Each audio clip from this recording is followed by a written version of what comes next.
Item number 3, statements on the future of further education and training. It's my great pleasure to welcome a former member of this House and now Minister of State at the Department of Education and Skills, Minister Cannon, to make his contribution. Good afternoon, everybody, and I'm very, very pleased to have the opportunity to address this House on the various government initiatives that have been taken in relation to training and skills and the area of further education, and how that is going to impact on education in this sector in the future, and indeed on employment prospects for the people that we hope to support in the future. I'm sure that all members of the House will agree that the many challenges presented by the current economic crisis require a positive, concerted and coherent response from all interested parties. Government, training and education providers and employers must all work together domestically and indeed internationally, locally and regionally to meet these very, very significant challenges head-on. The training and the upskilling of our country's workforce through a variety of further education and training programmes is going to be a vital element of this country's recovery from the economic downturn. It's also going to play a vital part in securing the future competitive advantage of all enterprises and enhancing future growth in the productivity of this country. And in the programme for government, we undertook to introduce a more focused, a more targeted approach regarding the state's engagement with and support of the unemployed to keep them close to the labour market, to provide education and training opportunities and to get them back into the workforce. The government is tackling unemployment generally through the twin strategies of the Action Plan for Jobs and Pathways to Work. And in 2012, the government launched its Action Plan for Jobs, which is an ambitious jobs plan that aims to create the environment which will encourage the establishment of 100,000 new positions by 2016 and a further 100,000 by 2020. And a further iteration of the action plan is currently being finalised for 2013 and will shortly be published. My department played a key role in the successful implementation of this plan with a number of initiatives that were monitored on a regular basis to track progress. And as part of this programme, the government provided €20 million to establish a new labour market education and training fund. And that fund, launched late last year, is known as Momentum, and it's being managed by FOSS. Momentum has been designed to provide very targeted interventions to tackle the skills shortages in particular sectors of the Irish economy where vacancies have been identified. And FOSS have carried out extensive research at both national level and indeed at regional level to establish where these skills shortages are. And in responding to those skills shortages, we're going to provide 6,500 training places for the long-term unemployed.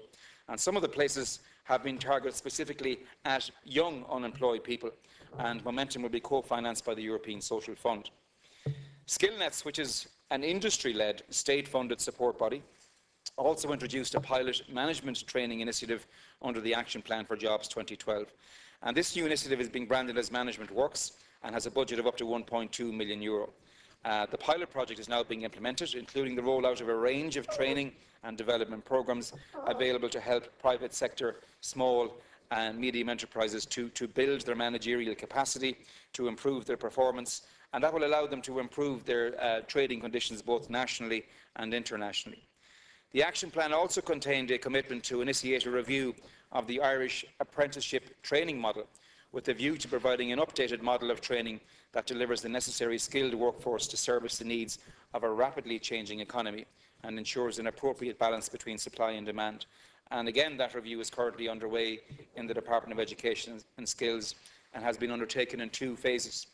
The first stage of the review was the preparation of a background issues paper, which provides a factual description of the current system, including the governance arrangements, trends and forecasts in relation to recruitment, identifying the strengths and indeed the weaknesses of the current model, and also identifying the range of possible options for change, as well as information on models of apprenticeship in other countries.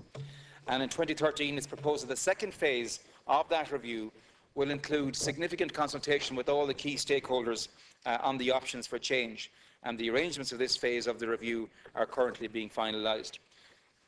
Our track record in this country of apprenticeship provision is a very, very strong one, but we urgently need to look at the model and to perhaps re-engineer it or reconstruct it to meet the challenges of an ever-changing and ever-innovating jobs market.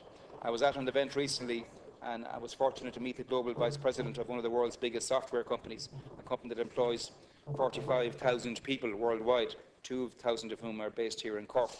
And he says to me that the 85% of the revenue of that company now derives from products that have been developed in that company over the last 18 months. And he said any company that isn't constantly innovating new products and new services will be left behind in the future. So our apprenticeship model needs to be able to respond to those very, very rapid changes in the labour market and in the demands of the labour market in order for the intervention we provide through the apprenticeship model to be meaningful for those partaking in it, and also to allow us to be ever more competitive in that very, very rapidly changing global economy. The Action Plan for Jobs also saw the implementation of many of the recommendations of the Joint Government Industry ICT Action Plan. And the ICT Skills Conversion Programme is supporting the delivery, in partnership with industry, of intensive Level 8 ICT conversion programmes to build the domestic supply of high-level ICT skills graduates. Over 700 places were provided in the first phase of the programme from March 2012, and in fact those graduates are now going to become available in the first half of this year. And there are very, very positive initial indications in relation to employment outcomes for the first phase participants, and a full evaluation of the first phase will be carried out in 2013. And one of the reasons that that particular ICT conversion programme has been so successful is there has been significant cooperation and collaboration with the major ICT firms based in this country in the design of the curriculum for each individual programme. And also there has been a very significant work placement opportunity within that graduate skills conversion programme.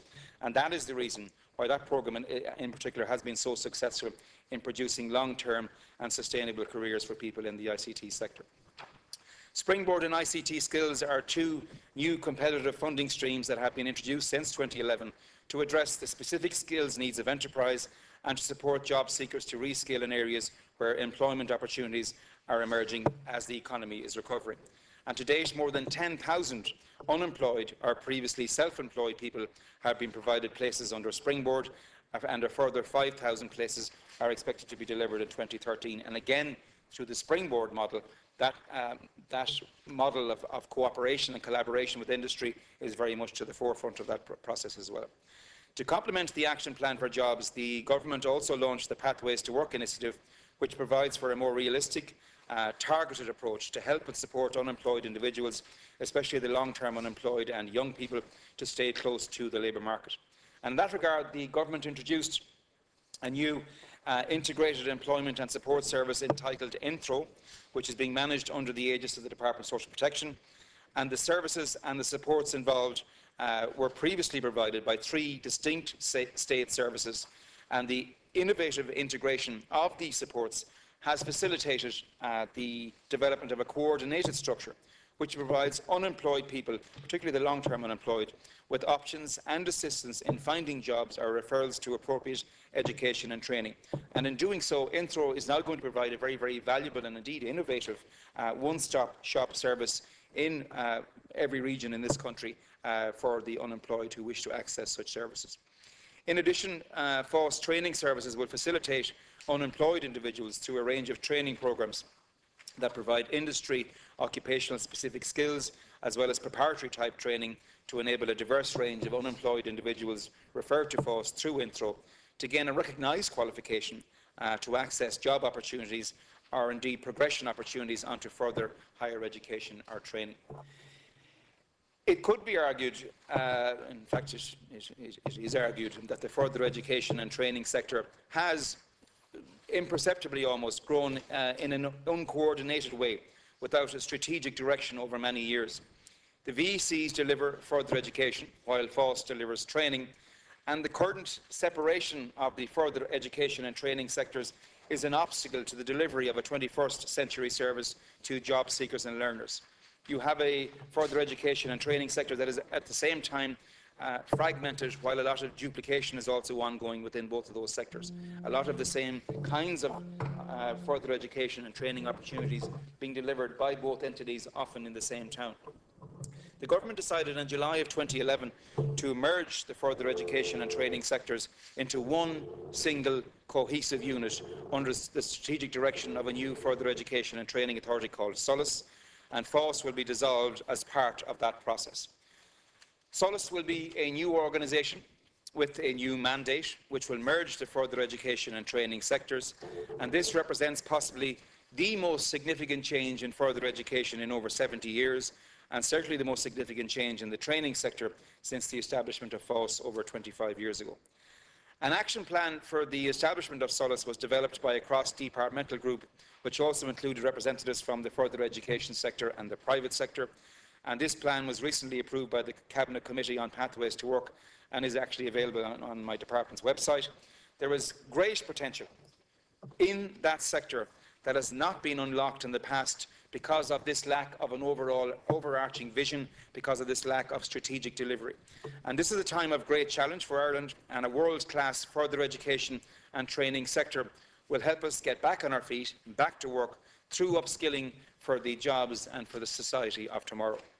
SOLAS will bring that strategic direction to the sector and enable and empower the new education and training boards to deliver an integrated further education and training sector for all of our people. The creation of SOLAS is part of a wider range of government reforms in the areas of further education and training and the activation of the unemployed. And as I mentioned earlier, the Department of Social Protection is currently developing and rolling out the new National Employment and Entitlement Service called INTRO, and as part of this process, responsibility for FÁS employment services and FÁS employment programmes, including over 700 staff, transferred to the Department of Social Protection on the 1st of January 2012. And this reform provides one single point of contact for the establishment of entitlements and activation of the unemployed.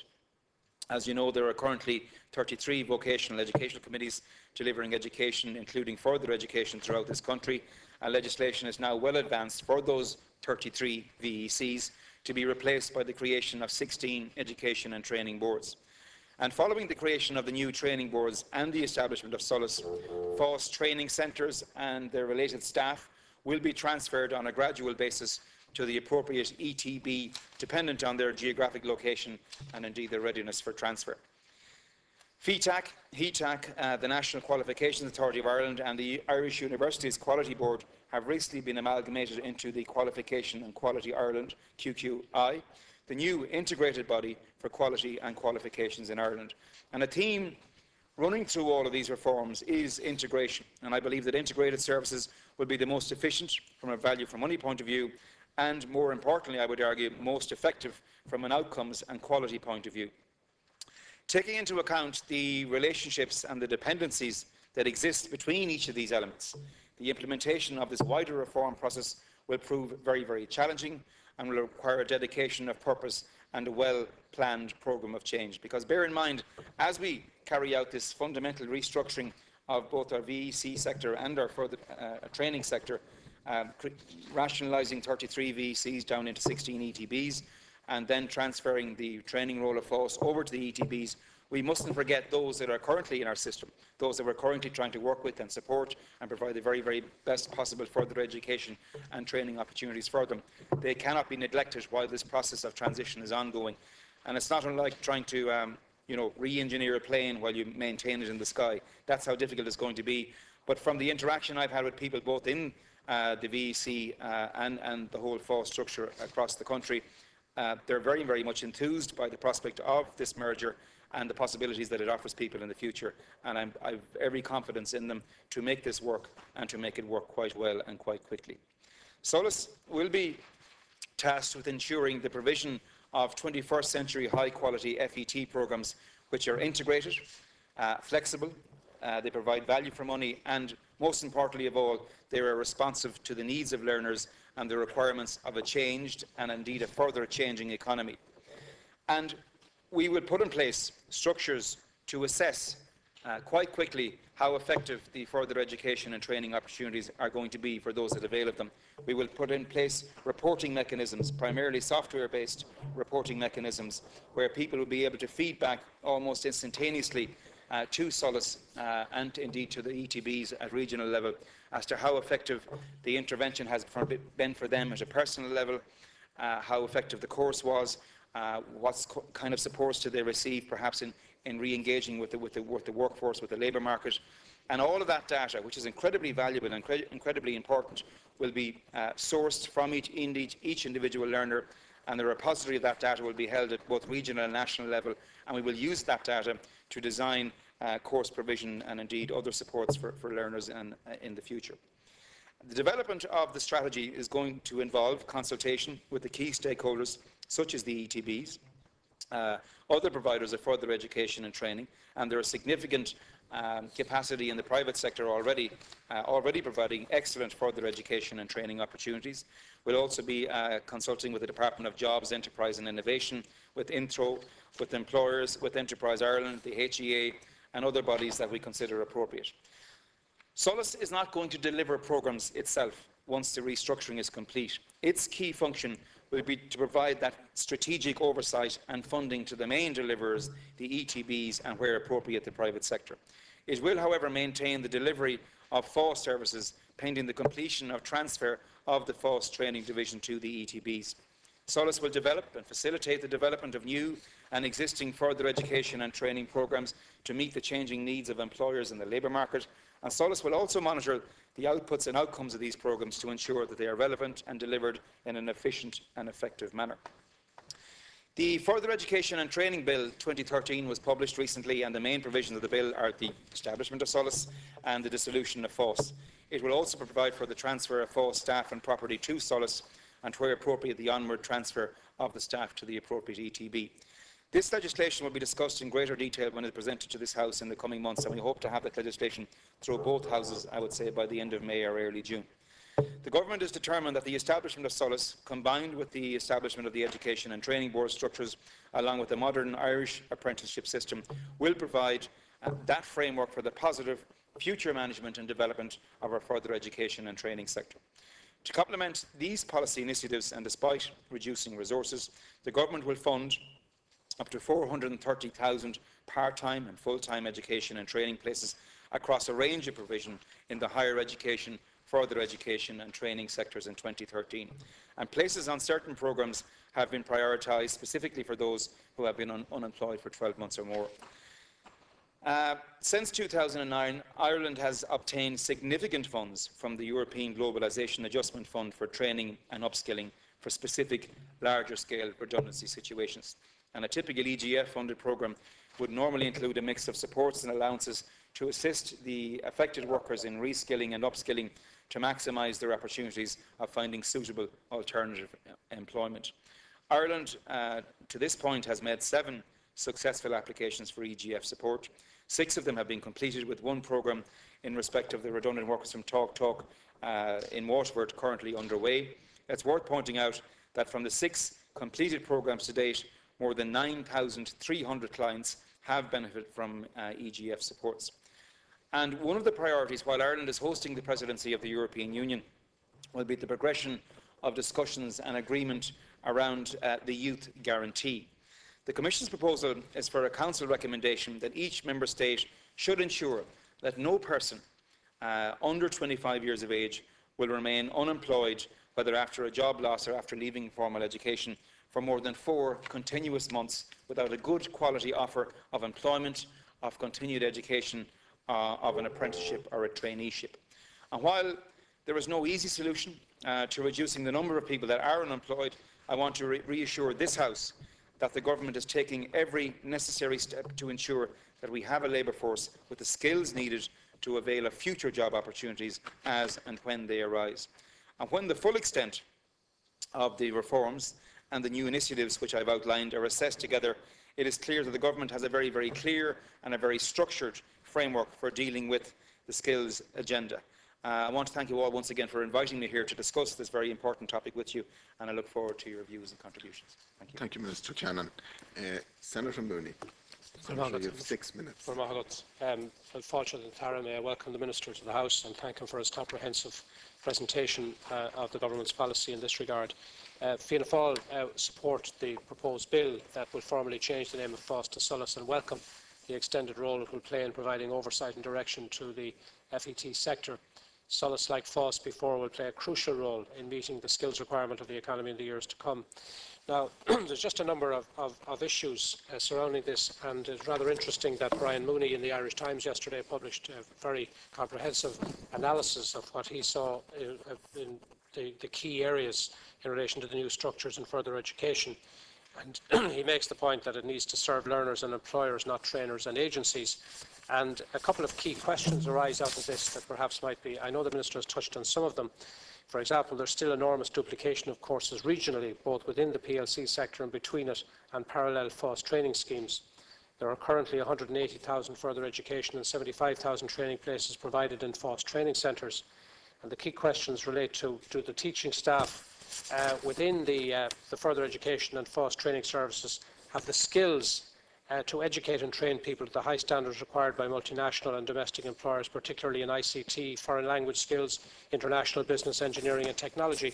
And I think that he makes a very valid point, because the job announcements that have emerged and come on stream over the last couple of months, while they are very welcome indeed, it's obvious that there is quite a significant number of these new jobs are being sourced overseas, primarily because there doesn't seem to be the skills available in this country, particularly in the IT sector, and particularly in language skills, apart altogether from IT skills. And I think it's a worrying trend that while the jobs are being created here, it seems not to be knocking any particular significant dent in the overall unemployment figures. Now, I know that this is a shifting model, that people are rotating in and out on a regular basis, but the figure and the percentage at 14.6% has now remained stubbornly high and has done for several years. So obviously this is an area of great concern, I would think, to the government. And the question, again, which is raised is that those who are educated and trained, will they meet the employability needs of those who are creating jobs, which I think is the same question. And there seems to be also a trend that to award a growing share of the budget to private sector colleges and trainers as well. Now, other questions arise in relation to this, in that, for example, you talk about integration, and obviously integration is going to have to happen between the FOSS trainers and the vocational sector, the teaching sector. But FOSS trainers enjoy higher pay scales than teachers, but don't enjoy anything like the same holidays. Does the Minister have any view on how these two groups of public servants are to be integrated into a single service under the management of the proposed ETBs? Because obviously this needs to be a 24/7, 12 months yearly involvement, rather than the breaks that are currently being enjoyed on the teaching sector. The other questions as well arise in relation to, despite or in spite of what the Minister has outlined here, there's been quite a significant number of budget cuts to this sector. For example, the pupil-teacher ratio is rising from 17.1 to 19.1, and that this, we believe, will result in the loss of some 200 whole-time equivalent teaching posts, which obviously must have some impact on the whole training area. Reduced training allowances for further education and training scheme participants, in that participants in VTOS, YouthReach and FOSS future further training programmes that move from job seekers payments will no longer have their new payments increased to a maximum of 188 per week in cases where their job seekers allowance is less than this. Again, a disincentive. There's a reduced allocation to the VECs of some 13 million in the budgetary proposals, and the €300 cost of education allowance payable to back to education allowance participants is to be discontinued. So again, these questions obviously are bound to be impacting on the very genuine aspirations that the government are proceeding in this regard, as the Minister has outlined, and I think that there are questions that need to be addressed. And also on the apprenticeships. Now, he does make reference to the apprenticeships, but during the boom years, and again I'm quoting Brian Mooney, a system of apprenticeship training that was convoluted, expensive and served the needs of FOSS rather than that of employers and trainers was developed. In fact, it's rather interesting to note that at a time of high employment during the Celtic Tiger years, that the FOSS budget was in excess of €1 billion per year, which is quite an extraordinary amount of money. Now, the collapse of the construction centre created enormous difficulties, particularly for students, some who were caught in the middle of their 4-year apprenticeship cycle here, and they had to complete their training in the UK, which was facilitated by FOSS. It's rather interesting that Brian Mooney draws attention to the fact that the move revealed an anomaly in our model, and that these students were brought to qualification in just 4 months during that period, when they were in the middle of their cycle. Whereas a lengthy Irish apprenticeship model was designed, he puts it, to provide years of employment for FOSS trainers. That it was wasteful made no sense whatsoever. So I would hope that, and I think the Minister has outlined in a number of the various headings that he has outlined, there are so many of them in fact that I think you would need nearly to do a thesis on establishing exactly what each of them are going to do. There are so many headings under which the Minister has outlined his presentation that I think that he is to be complimented on having an understanding of all of them, as obvious from his presentation.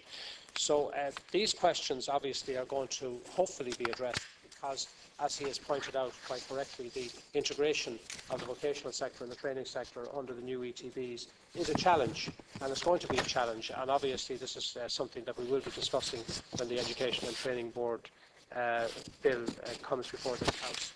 And I think that it's going to create a whole new environment that's going to challenge, as I say, all the providers that are involved in relation to it. One other final point that I just wanted to make is that the role of SOLAS, he says that it will, however, that SOLAS will not deliver the programmes itself. Its key function will be to provide strategic oversight and funding to the main deliverers, the ETBs, and where appropriate the private sector.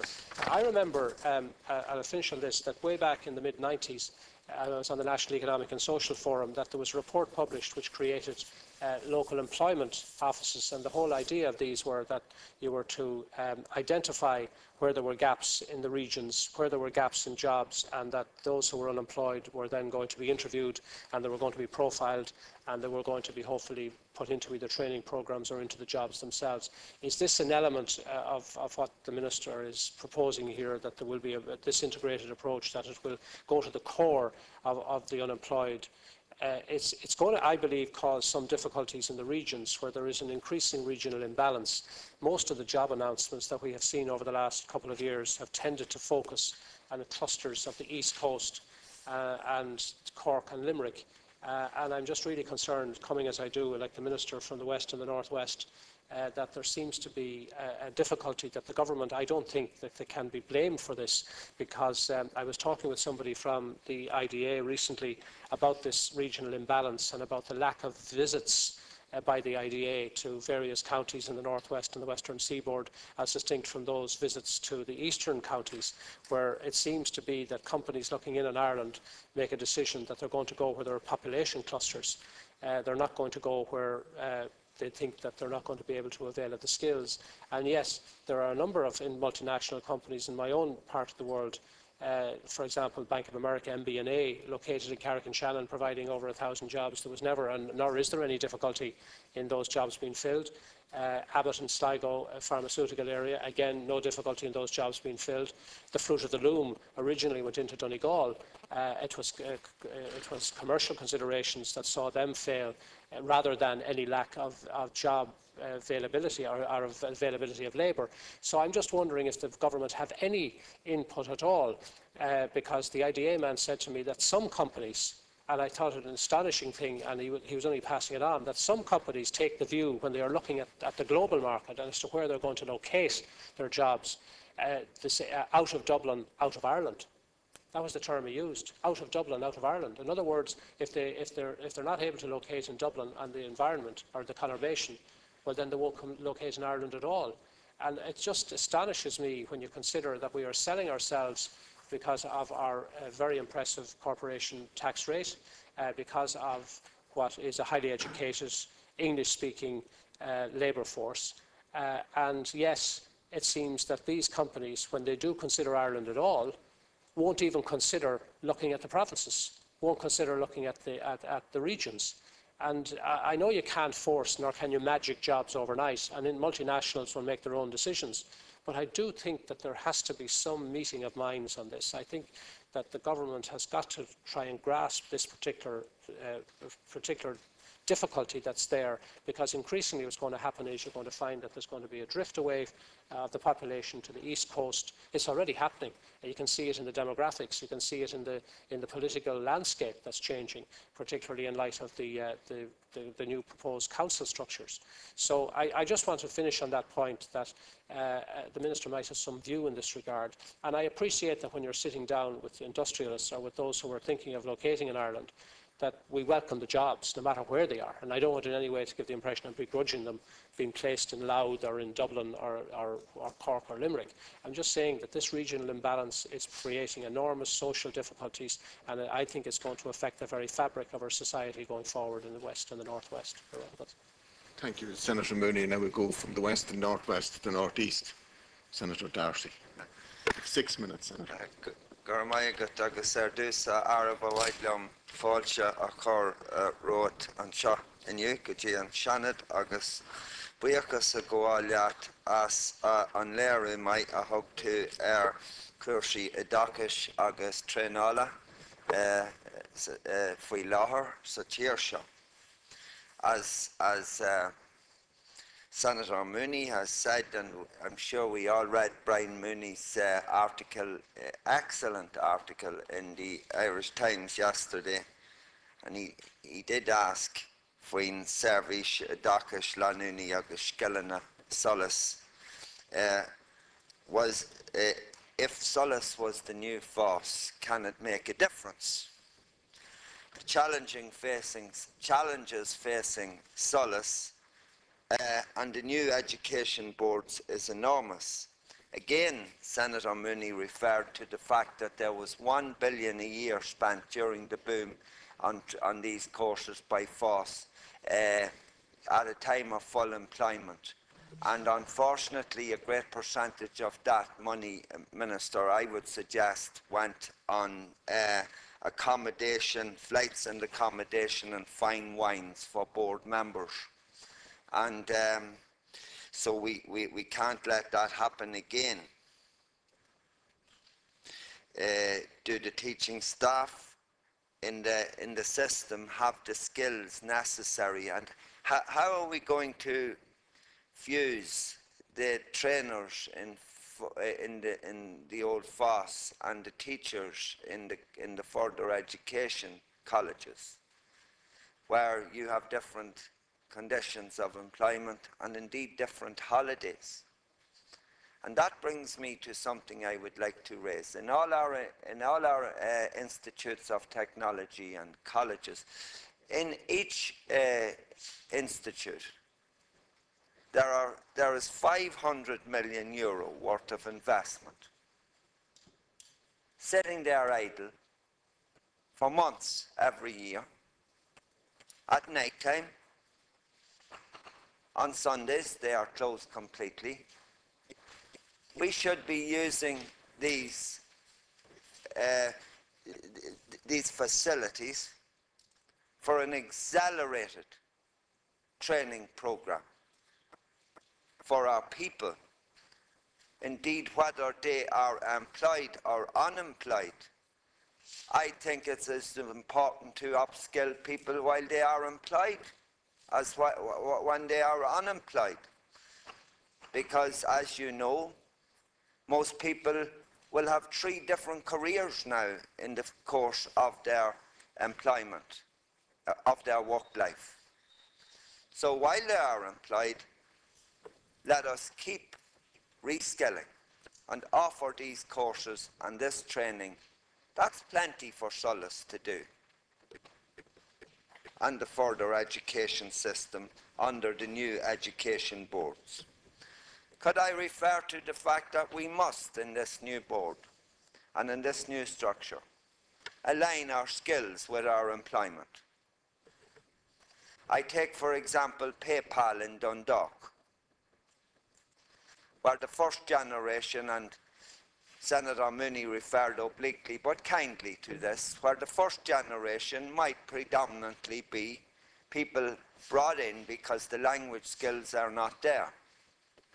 But at this time, we should be, and indeed I have been discussing this locally, and hope to move on this. we should be educating our young people in Dundalk and its environs in language skills to suit the market that PayPal is catering for, so that the next generation will be exclusively local. When I say local, I mean in the northeast area, to bring the employment levels up to where they should be in that sector. Now, Solas has a huge, and the further education colleges, and we have two fine education colleges of further education in Louth. We have Diffie in Drogheda, and we have Oireachtas in Dundalk. And they can play their part with Solas. And that's practical, Minister. It's not theoretical. It's there. And I have spoken to the head of PayPal, and she thinks that this would work, so that they will find a place where they're worth more than the usual round of the seasons and stay a little longer. And that's what we want. I am glad, in response to Senator Mooney, to say that eBay's 400 jobs will be sourced locally. And that is great news for the area.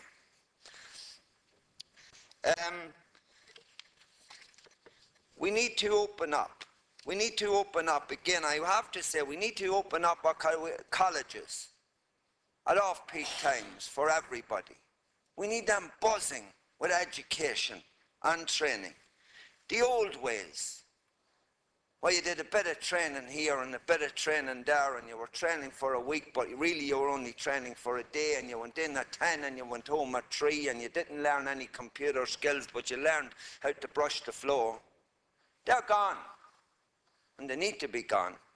And this is a unique opportunity now for us to give our people, not only our young people, but people of all ages, right up and beyond retirement age, new skills, so that they can contribute to the new Ireland and the new economy. Minister, the new education and training skills bill that is before us at the moment, I'm wondering, it says, you said it will be coming through in the coming months. I wonder, could you be more specific on when we might have that bill back before the House? Again, Minister, and thank you, Chairman. Again, Minister, I would like to thank you for coming before the House for this very, very important debate. Senator Zappone, you have 6 minutes. Les Kerlika, and I want to also welcome the Minister and join my other colleagues, particularly to welcome you for this very important debate on the future of further education and training just at this time, and also to compliment you along with them just the wide-ranging initiatives that you, Minister Quinn, and the government have engaged in. I think, Minister, as you're aware, I come to the debate as a professional educator, a theorist, a practitioner of further education and community education and training, and as one who founded a voluntary organization that has operated in the field over the past 25 years, where in An-Kasan we've designed, delivered education and training from basic literacy to third-level degrees, inclusive of training and ongoing professional development, the establishment of a social franchise, now employing over 100 people, many of whom we've trained ourselves. And we've worked side by side with the public sector, with FOSS and the VECs, in collaboration with the voluntary sector, ably represented by Éireann and NALA.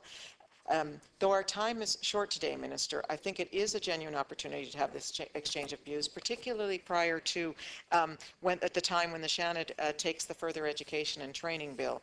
I hope that some of our points and questions being made by colleagues and others might influence perhaps maybe the government's presentation of those bills to us. I want to but particularly commend you and Minister Quinn. I think you've outlined just a tremendous scale of transformation process that's going on in further education, and it is really wonderful to hear. You've set in train a transformation to move, as you said, towards a vision of integration and cooperation at national, regional, and local level, and certainly we need that. I think that's so central to a vision. What could make that kind of vision really work, that could enable Solas to become a beacon of light for the future? You've outlined some aspects of that, many aspects aspects of that integration and collaboration. I want to put forward maybe one or two more. As you and Minister Quinn, I think another thing that's implicit in what you've said, and also in the further education and training bill, that you are developing a whole of government approach, insisting on coordination of primary departments, particularly education, social protection, enterprise and employment. That's a great goal. You also lay out how particularly SOLAS will drive the coordination and integration at all of the levels, moving beyond the duplication and replication. Again, another great goal. But I don't think what is as explicit in the further education and training bill, and I think it needs to be more explicit, is the coordination and cooperation that must happen between what I think are the three primary sectors within further education and training: the public sector, the private sector, and the voluntary and the NGO sector. The bill refers consistently to the designing and delivery of training by public and other bodies. Minister, I would ask you to please consider including in the bill a naming of the sector for the future that is consonant with the makeup of the sector as it is in the present. I'm deeply concerned, as many others, that with the establishment of SOLAS and the enactment of the Education and Training Bill, that the public sector will swamp and swallow the vibrant, effective, and long-standing voluntary sector, inclusive of adult and community education. This must not happen. A prime ingredient of Ireland's recovery from this deep recession is the effective education, training, and placement of those without jobs, especially the long-term unemployed. You referred to those in your speech, and especially those who are living and working within contexts of disadvantage. The voluntary sector of adult and community education carries a wealth of know-how that works in theory and practice, and the future of further education and training in Ireland, I think, ought to ensure that there is a prime place for such know-how. My second primary point for today, and concluding with this, is that our vision of integration within this sector must ensure as well that the design and the delivery of every program is one that's learner-centered and that always provides integration of education with training. How can that happen?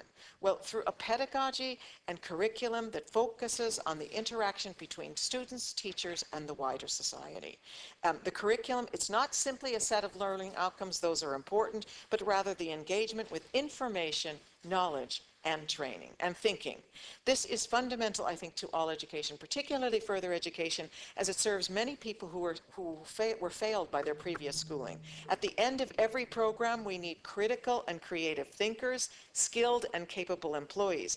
A learner's charter, if it could be named in the bill, I think could also to contribute towards this. But in conclusion, I wish to say that the strategies of SOLAS and the education and training boards, I think, ought to ensure, especially through the quality control of programs and the support of ongoing professional development that are named in the bills of education and trainers, that our future workforce will also be engaged citizens supporting the development of the person, our communities, and our country. Thank you. Senator Moran, you have 6 minutes. Thank you, I too would like to welcome the Minister back to the House this afternoon. The education system has a key role to play in fostering and developing the skills and innovation base to support economic recovery and the development and expansion of the enterprise sector. We have a huge problem, and I think that's been outlined again today by several people, of youth employment in the country, with 82,000 or 14% of our 15 to 20-year-olds currently unemployed. And I welcome the Minister's comments today on the commitment of the government to the Youth Guarantee, which I certainly look forward to and think it will be a huge asset. In the past, many of those who left school went on to complete apprenticeships or got jobs in perhaps retail or the service sectors, but these opportunities have dried up almost completely with the onset of the recession. Many of the young people are now choosing to stay on or returning to education to give themselves the best chance of securing employment as the economy recovers. Further education and training has been provided over the years by a range of agencies with an investment total of some 900 million annually at present. There are approximately 9,000 staff employed in the centres throughout the country, offering over 270,000 places to learners on full-time, part-time, formal and informal courses.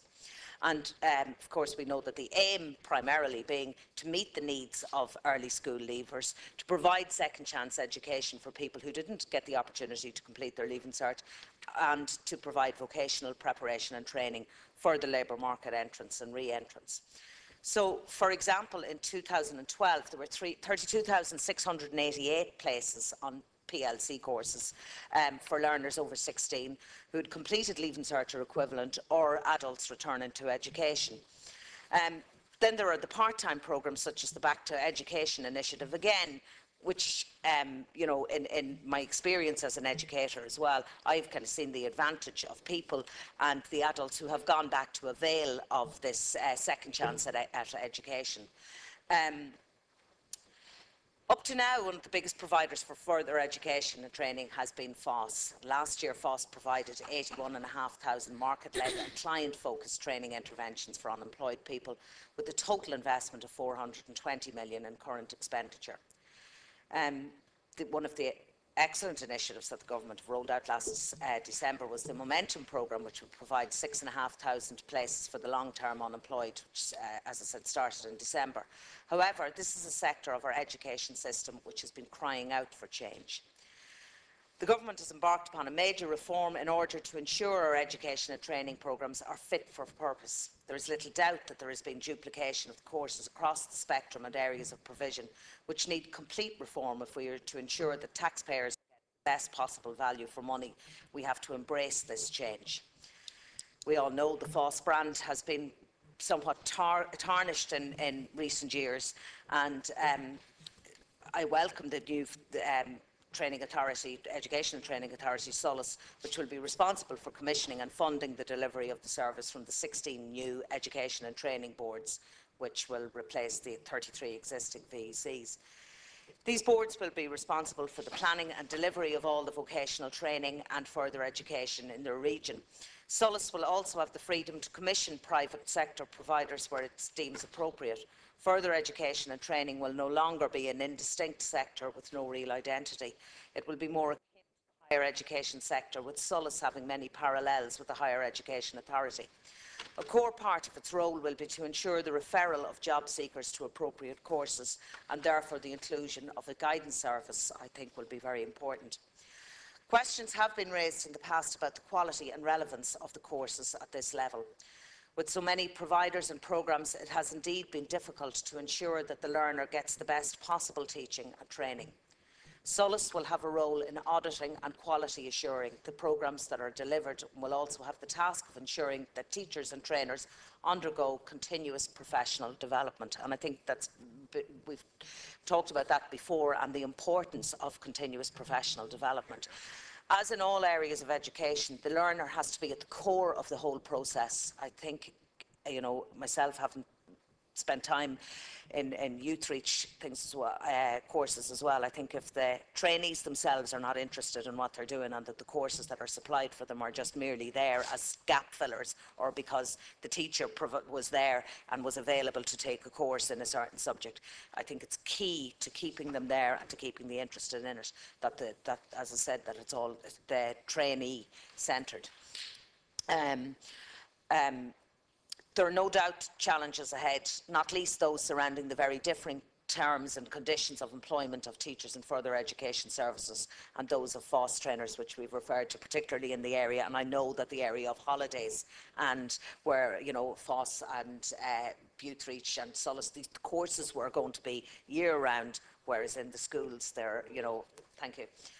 So I do think that integrating the two is not, that's not going to be very easy. The recent job announcements, and we keep coming back to them, in the digital economy sector, such as those from eBay and PayPal in my hometown also, have brought a great sense of hope for those seeking employment, but have also brought into focus the urgent need for our workforce to have skills in ICT, foreign languages, international business, engineering and technology, and it is something I think that we are all pushing for. Senator Darcy referred to it early as well, and I know, speaking with Louise Phelan, that it is an issue, but as I said, and I think Senator Darcy was completely right in saying that we need to ensure that the next generation, and put the emphasis into teaching foreign languages, particularly Chinese, I think, is one that's causing a problem at the moment. So Solus will work with those experts who can forecast future skill needs so that courses can be developed that will respond to the needs of the economy. As I stated earlier, the further education and training sector of the education system has been crying out for reform. There's no doubt that there is excellent work being done by passionate and dedicated people in the VECs, in the FOSS training units, the colleges of further education and so on.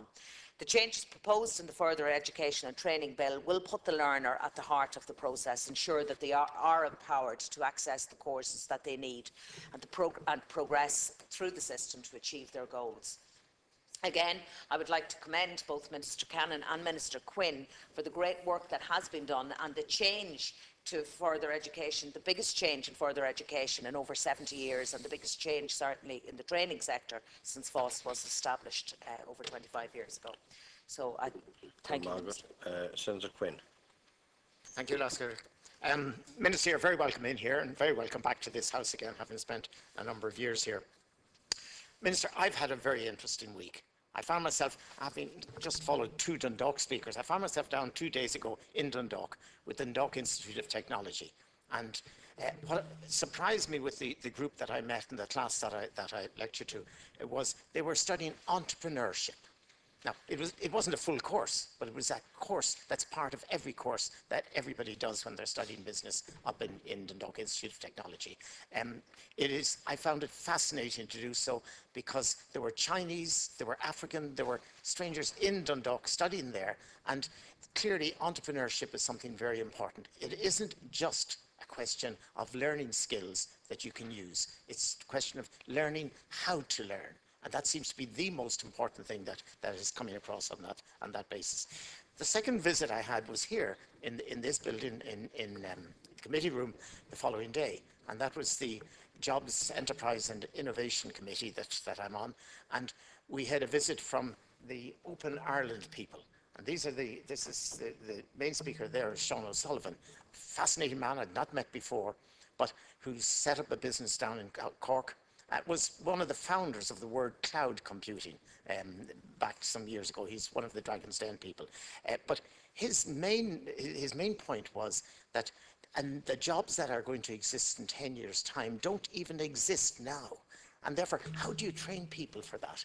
And they took a very good example. One of the colleagues that you had with him explained that if you're learning something, if you decide, I want to be a doctor, you don't study to be a surgeon. You don't study to be a dermatologist at this stage. You study for 6 years or so to be a doctor, and then you decide to specialize. In other words, what they want to do, certainly with ICT, you want to get a broad understanding, but mainly how to learn. And then you decide what you're going to study on afterwards. Now, I found that fascinating as well because we've so much to learn about children's education. The other thing that I heard you talk about earlier was Springboard. Now, I served on the board of one of the committees in Springboard for 2 years. And Springboard is clearly doing a lot. You mentioned how 10,000 people had gone through Springboard courses. These are courses that are run for people who have who've already got education, but the education is not suitable for the jobs that are going now. Many of them are architects and engineers, and they now have to study something else. And another 5,000, I think you say, are going through this year as well.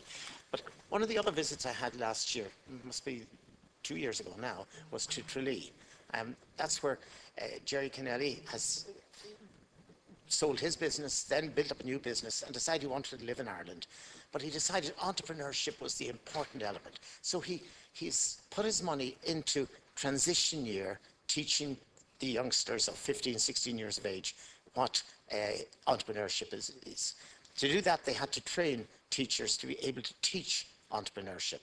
And they then get 600 of these in Kerry. They get them into Tralee for one session at the beginning of the school term, at the end of the summer term. And I remember sitting with that young woman who was sitting with me, and she explained to me that the previous year she had done this course in entrepreneurship. And one of the challenges they say is, can you see a problem out there and then can you solve it? And she found a problem and she solved it. And she now employs only one person. She employs her father, which is a great way to do for a 15-year-old. She's now in 5th year, I think. But she exports to 22 different countries and sells a product which she sells for €17.99. on her internet site. Now, it just seems to me, here's somebody at 15 years of age said, there's a challenge, there's something I can do with. But I also discovered the number of young people who are learning so many other things as well. And what's interesting is that many of the jobs that, as I said, Sean Sullivan said, many of the jobs that are going to be existing in 5 years' time don't exist at the moment.